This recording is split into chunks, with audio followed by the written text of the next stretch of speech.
Chers patriotes, bonjour, je suis heureux de vous retrouver pour une nouvelle vidéo et aujourd'hui je vais vous présenter un outil que vous connaissez peut-être déjà si vous bidouillez, mais je me suis dit que c'était l'occasion de revoir ça ensemble et pourquoi pas de faire une procédure d'install, etc. pour Windows et pour Linux.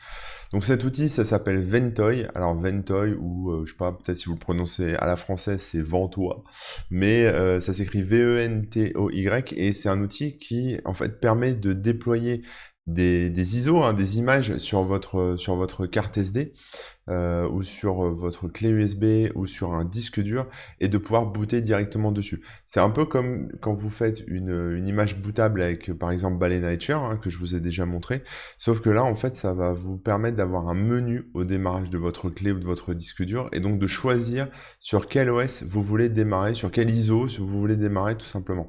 Donc ça c'est super cool parce que si vous faites souvent de la bidouille, des tests, des installs de Windows, des installs de différentes versions de Windows, etc., c'est super pratique d'avoir tout au même endroit sur un disque SSD par exemple comme celui-ci, hein, celui que j'ai là, un petit Samsung de 1 Tera par exemple, ça laisse assez de place pour pouvoir stocker des choses. Et puis, voilà, après, ça, on s'amuse bien avec ça et c'est plutôt cool. Donc, je vais vous montrer voilà, comment ça fonctionne, comment ça s'installe. Et puis voilà, et j'espère que vous réussirez à faire ça chez vous aussi. Vous verrez, c'est pas très compliqué et vraiment, c'est super pratique. Un petit truc à savoir, c'est que Ventoy, en tout cas, je crois, sur sa version Windows, est parfois détecté par des antivirus comme contenant un malware, ce qui est entièrement faux à partir du moment où vous téléchargez Ventoy sur le site officiel. Vérifiez bien que vous êtes sur le site officiel, on va le faire ensemble, etc. Mais il n'y a pas de malware, c'est juste que, comme il écrit dans des zones sur la clé USB, etc., des zones réservées normalement, forcément, c'est détecté parfois par les antivirus comme étant quelque chose de malfaisant, ce qui n'est pas le cas. Donc rassurez-vous, pas de stress si votre antivirus se déclenche à ce moment-là. Désactivez-le ou en tout cas dites-lui d'ignorer Ventoy. Voilà, il n'y aura pas de souci. Écoutez, je vous dis à tout de suite et puis on va voir ça pour l'install. Alors nous voilà sur mon ordinateur Windows, c'est un Windows 11, je suis en machine virtuelle parce que c'est plus simple pour moi pour filmer. Et on va aller sur le site de Ventoy. Alors Ventoy, ils ont un nom de domaine, hein, c'est ventoy.net. C'est un logiciel libre qui existe donc sous Linux et sous Windows, hein, comme je vous l'expliquais. Et ce qu'on peut voir, c'est que c'est open source, libre, etc. Et ça permet de créer une clé USB bootable qui va permettre de démarrer directement sur des ISO, des WIM, des IMG, des VHD, etc., etc., et des fichiers EFI. Donc voilà un peu comment ça se présente. Tu vas aller sur Downloads ici pour récupérer soit la version Windows, soit la version Linux. La version Live CD peut être intéressante si, si tu veux la déployer directement sur une clé USB, mais la version Windows ira très bien. Donc tu cliques là-dessus, ça va te renvoyer en fait vers le projet GitHub. Donc la page GitHub du projet, sur lequel on voit que le dev a sorti une release, là, il y a 6 jours. Donc là, on doit être le 23 juillet, donc voilà, ça date d'il y a moins d'une semaine. On a une version Linux, une version Windows et Live CD. Donc on va démarrer par la version Windows, et après je te montrerai comment ça se passe pour la version Linux. Je lance le téléchargement, voilà, c'est aussi simple que ça. Ça pèse 12,5 MB. Alors je l'ai déjà téléchargé, donc on va pouvoir aller le récupérer tout de suite dans les fichiers de téléchargement, enfin dans le répertoire téléchargement. Alors c'est un zip, hein, donc il faut le décompresser, et une fois qu'il est décompressé, il suffit tout simplement d'aller le lancer. C'est juste un exécutable, hein, c'est un logiciel tout à fait classique. Alors il faut savoir, comme je vous le disais, comme je te le disais, qu'il peut être détecté par les antivirus, donc c'est pas très grave, mais il faut pas flipper, quoi, c'est normal. Ventoy, alors Ventoy se lance obligatoirement en administrateur, donc si je double-clique, là, tu vois, il y a le petit bouclier ici, on voit pas très bien, il est tout petit, mais si je double-clique directement dessus, normalement, il devrait me proposer de le lancer en admin. Voilà, c'est ce qui fait. Windows va m'afficher la petite pop-up qui va me dire de lancer le logiciel en mode admin. J'attends que ça s'affiche, voilà. Est-ce que vous l'autorisez, etc. Donc vous faites oui. Donc voilà, mon Ventoy est lancé. Alors on peut voir qu'il a déjà détecté mon disque de 1 Tera.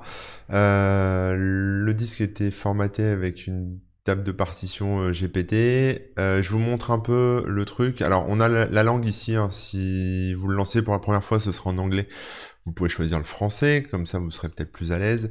Et puis ici on a les options. Alors on a l'option Secure Boot pour les machines qui supportent le Secure Boot, hein, vous savez le boot, le démarrage sécurisé. C'est une option qui est encore un peu expérimentale, donc je vous recommande pas de l'installer. Et on a ici le type de partition. Alors il faut savoir que quand on crée des partitions, pour définir les partitions qu'il y a sur votre disque, il faut ce qu'on appelle une table de partition. Donc jusqu'à présent, la table de partition, c'était surtout du MBR, qui est en fait le truc historique, hein, qu'on connaît tous, peut-être tous, qui ne supporte pas les disques au-delà de 2 Tera et qui supporte que 4 partitions maximum. Et voilà, entre autres limitations, la table de partition GPT est quand même beaucoup plus performante, plus récente et surtout est un peu mieux compatible avec un peu plus compatible avec les ordinateurs qui notamment utilisent l'UEFI. Donc si vous travaillez dans un environnement avec des machines qui sont, enfin sur lesquelles vous allez booter avec des machines qui sont récentes, ou en tout cas qui ont moins de 5 ans, voilà, vous pouvez prendre du GPT, vous pouvez voilà, faire ça. Si vraiment vous êtes sur un parc qui est assez ancien ou sur une machine très ancienne, MBR pour la table de partition, ça ira très bien. Donc moi j'ai laissé cocher GPT, c'est très bien. Et puis voilà, si votre appareil n'apparaît pas ici, branchez-le et puis cliquez sur le petit rond ici, et puis vous verrez bien s'il apparaît, sinon il faudra essayer peut-être de le formater, etc. Une fois que ça c'est en place, il y a juste à cliquer sur installation, et ça va tout simplement formater en fait votre disque ou votre clé, et y déployer Ventoy. Voilà, et je vous reprends tout de suite après. Donc voilà, Ventoy est déployé sur le disque. Donc là, super. Alors après, on peut le mettre à jour, ça c'est une bonne nouvelle. C'est-à-dire si y a une nouvelle version de Ventoy qui sort et que vous avez votre disque, voilà, vous n'êtes pas obligé de le reformater, hein, ça peut se mettre à jour. Donc ça, faut le savoir, c'est super cool. Comme ça, vous aurez la dernière version de Ventoy. On va aller voir un peu quelle tête ça a sur le disque ici. Donc voilà, il est là. Et il n'y a rien, parce que évidemment, enfin ça se voit pas, il dépose pas de fichier. Maintenant, le but du jeu ici, ça va être de mettre des ISO pour essayer de démarrer sur quelque chose. Donc je vous propose, je vais télécharger en fait une ISO de Linux, un Mimikat, sur lequel je ferai probablement une autre vidéo plus tard, et peut-être un Windows 11. On va tester, je vais mettre ça là-dessus, et puis après on va démarrer dessus et voir ce que ça donne. Alors comme prévu, je vais vous montrer comment on installe Ventoy, même chose, hein, sur une clé USB à partir de Linux. Sur le site de Ventoy, vous pouvez trouver ici le fichier pour Linux, hein, ça va vous renvoyer normalement vers le GitHub. Donc voilà, dernière version, hein, c'est exactement la même procédure. On peut télécharger ça comme ça, voilà, enregistrer le fichier. Ensuite, on va lancer un terminal, on va aller dans le répertoire de téléchargement. On va faire un petit ls, Ventoy est ici. Donc on va le décompresser, on va faire un tar-ZVF, ça devrait suffire. ZXVF Ventoy. Voilà. Donc ensuite je me retrouve avec le répertoire ici Ventoy. Donc on va en faire un petit CD Ventoy pour y accéder. Et là j'ai plusieurs scripts. J'ai ventoy2disk.sh. Et je pense que c'est tout, hein. Après Ventoy Web, je sais pas exactement ce que c'est. Et il y a la Web UI. Bon, on va lancer le ventoy2disk.sh. Et là, donc là, j'ai l'interface en ligne de commande, hein, pour effectivement voilà, pouvoir installer Ventoy sur un disque. Alors, il faut savoir que les disques sous Linux, c'est sur dev, hein. En fait, CD dev. Alors, attendez, hop, on va plutôt faire ça. ls/dev. Voilà, et donc là, vous avez vos disques qui vont apparaître. Ici. Donc après, à voir si vous êtes à l'aise. Par exemple, souvent on a les SDA, les SDB, etc. qui ont des disques, en fait, des disques USB, etc. Ça dépend en fait de vos disques. Si vous n'êtes pas sûr du disque, renseignez-vous quand même, hein. Si on fait un petit df-h, on peut voir ici par exemple que là j'ai un disque, une partition de 20 Go. Voilà, et elle est en SDA5. J'ai pas branché de clé USB ici, mais là, par exemple, on voit que j'ai une partition de boot qui fait 512 MB et qui est en SDA 1. Voilà. Donc, c'est du SDA. Donc, vous pouvez après mettre... alors là, on va pas le prendre parce que ça, c'est mes partitions système. Mais si on avait une clé USB ou un disque, etc., on aurait le truc dessus, quoi. Donc voilà. Donc ensuite, pour lancer la ligne de commande, il suffit d'utiliser ça en fait, hein, -i suivi du dev / SDA, SDB, SDC, enfin en fonction de là où se trouve votre clé. Et puis c'est tout. Après, vous avez le -u pour mettre à jour, il y a différentes options, etc. GPT, le style de partition GPT, c'est ce qui est utilisé par... Alors, c'est pas utilisé par défaut, visiblement. Donc, je vous recommande d'utiliser le paramètre -g, parce qu'apparemment, c'est MBR qui est par défaut. Voilà, le Secure Boot est désactivé par défaut. Et puis le reste, on s'en fiche, il n'y a pas besoin. Maintenant, je voulais voir l'interface graphique. Alors, je sais pas comment ça s'installe, ça par contre, je ne l'ai pas encore fait. On va essayer de voir si ils en parlent sur le site. Main page. Parce que j'ai vu l'interface graphique, mais on va essayer de le retrouver ça. Attendez. Hop, on va aller voir ça. J'ai vu ici que ça causait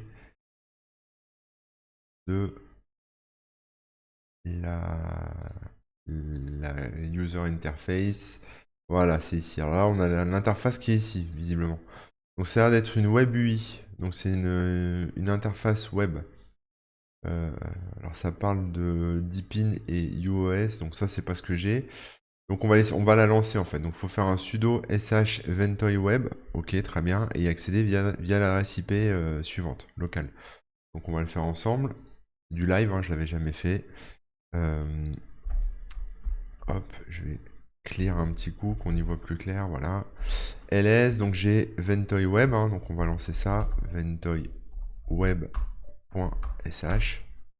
Il faut être sudo, effectivement, pour avoir les privilèges. On met son mot de passe. Voilà, il lance un serveur et ensuite il me dit d'aller sur telle URL. Donc je vais lancer l'URL. Je sais pas si je vais cliquer, mais ça n'a pas l'air de marcher. Donc je vais la copier et je vais la coller dans Firefox.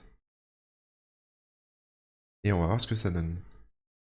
Voilà, donc là en fait je me retrouve avec la même interface que ce que j'avais déjà hein, tout à l'heure. Donc comme vous avez vu sur Windows, hein, avec un petit peu moins de langue visiblement. Ah non, il y a une scroll bar. Donc voilà, c'est la même chose en fait. C'est juste, c'est adapté en version web. Vous avez exactement le même truc. Vous pouvez prendre GPT, etc. Vous choisissez votre périphérique et puis install, etc. Donc si vous n'êtes pas à l'aise avec la ligne de commande, autant passer par cette version web comme je viens de le faire. Voilà, maintenant je vous propose qu'on aille tester finalement, parce que maintenant on a installé Ventoy OS, et je vous propose qu'on aille tester tout ça. Allez, à tout de suite. Alors là, on est de retour sur mon Mac, et je vais vous montrer un peu ce qu'il y a dans Ventoy. Hein. Je vais l'ouvrir. Donc là, le disque est connecté à ma machine. Donc il y a deux partitions en fait sur la clé ou sur le disque SSD que vous aurez créé avec Ventoy dessus. Il y a la partition VTOY, donc ça veut dire Ventoy, hein, EFI, qui est en fait la partition de boot, hein, si vous préférez, avec la partie boot, le grub. Le grub, c'est le menu de démarrage avec qui va proposer les images ISO. On a ensuite un outil qui permet de monter les partitions, et on a Ventoy en tant que tel. Voilà, l'outil Ventoy en tant que tel avec enfin tout ce qu'il faut quoi. Donc je vais pas m'étendre là-dessus. Par contre, ce qui est intéressant, c'est l'autre partition qui est sur la même clé ou sur le même disque, qui s'appelle Ventoy, et sur laquelle tu peux mettre les ISO que tu veux démarrer. Donc moi j'ai mis une ISO de Windows 95 pour rigoler, j'ai mis une ISO de Linux Mint, j'ai mis un DMG de macOS, du programme d'install de macOS, je sais plus quelle version, Lion je crois, je sais plus, mais je l'ai renommé en IMG, je sais pas si ça va le faire, on verra bien. J'ai mis FreeDOS, qui est une version de MS-DOS libre, Et j'ai mis un VHD pour tester ce format aussi de Medicat. Medicat, c'est un super outil qui permet de faire plein de choses, de sauvegarder, de réparer, etc. Enfin bref, de faire plein de choses sur un ordi, par exemple, qui sera en panne. J'ai prévu une vidéo sur Medicat, donc je pense que ça va vous intéresser, mais ça sera pas l'objet de celle-ci, ça sera dans une prochaine vidéo. Mais Medicat est sorti avec Windows 11 maintenant. C'est-à-dire que Medicat repose sur Windows, donc c'est une version de Windows. C'est pour ça qu'on ne le trouve pas sur un site officiel, il faut le télécharger en torrent, etc. Mais cette version, donc c'est une version Windows 11. Donc on va la tester, si on peut, on va voir. Voilà, qu'est-ce que je peux vous dire d'autre? Alors moi je voulais tester, donc là normalement, enfin quand vous avez ça, là vous pouvez démarrer un ordinateur à partir de cette clé, sans aucun problème. Donc là voilà, je vous présente mon vieux PC en fait, sur lequel j'ai branché, comme on peut le voir, le disque dur, le SSD. Voilà, je vais la mettre comme ça. Et je vais le démarrer en n'oubliant pas d'appuyer sur la touche F10 pour aller dans le menu, le BIOS, le menu du BIOS. Donc là, je suis bien dans le BIOS et j'ai différentes options, et notamment ici, j'ai l'option Boot Option. Ça me permet de faire 2-3 réglages dans le boot. On a ici notamment le Legacy Support qu'on peut désactiver, donc je vais le désactiver. Ça va me permettre de lancer des... Alors, ok, ça va me permettre de lancer mes vieilles images ISO sans avoir besoin d'une image compatible UEFI. Donc j'ai juste désactivé ça, ça me donne accès à ce qu'il y a en dessous ici, le Legacy Boot Order, où je peux choisir sur quoi je vais démarrer. Donc je vais mettre, je pense que c'est bon, on va voir, mais là ça devrait suffire. Ensuite je fais F10, je sauvegarde, et là j'appuie sur F9 pour aller au niveau du boot. Voilà. Et donc là, qu'est-ce que j'ai? Je vois bien mon disque qui est ici, mon USB hard drive Samsung portable 1 Tera. Je le lance. Et donc il va me démarrer sur mon SSD. Et donc là, voilà, j'ai bien Ventoy qui est lancé. J'ai toutes mes images sauf Medicat. Voilà, donc je sais pas, on verra plus tard. Je vais essayer de les lancer une par une, voir ce que ça donne. Donc j'ai FreeDOS. On va lancer FreeDOS. Donc j'ai bien FreeDOS qui se lance. Voilà, donc j'ai bien un MS-DOS qui va démarrer. Donc ça c'est plutôt cool, voilà. Donc là j'ai mon petit FreeDOS qui est disponible. Super. Je vais essayer de rebooter comme ça, on va voir ce que ça donne. Ok. Je repars dans le menu de démarrage. F9. Je repars sur mon SSD. Ensuite, qu'est-ce que j'ai mis? J'ai mis... je suis curieux, on va tester tout de suite l'image de macOS. Voir ce que ça donne. Est-ce que macOS s'installe? Non, c'est pas bootable. Voilà, je sais pas pourquoi, mais je pense qu'il y a moyen de la convertir en fait. C'est vraiment propre au format, c'est pas très grave. J'en attendais pas grand chose, donc voilà, c'était... on verra par rapport au... plus tard, c'est pas critique quoi.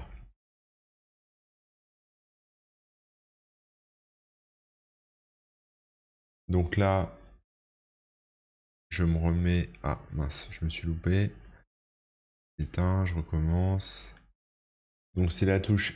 Enfin moi c'est F9 pour pouvoir avoir le petit menu de boot.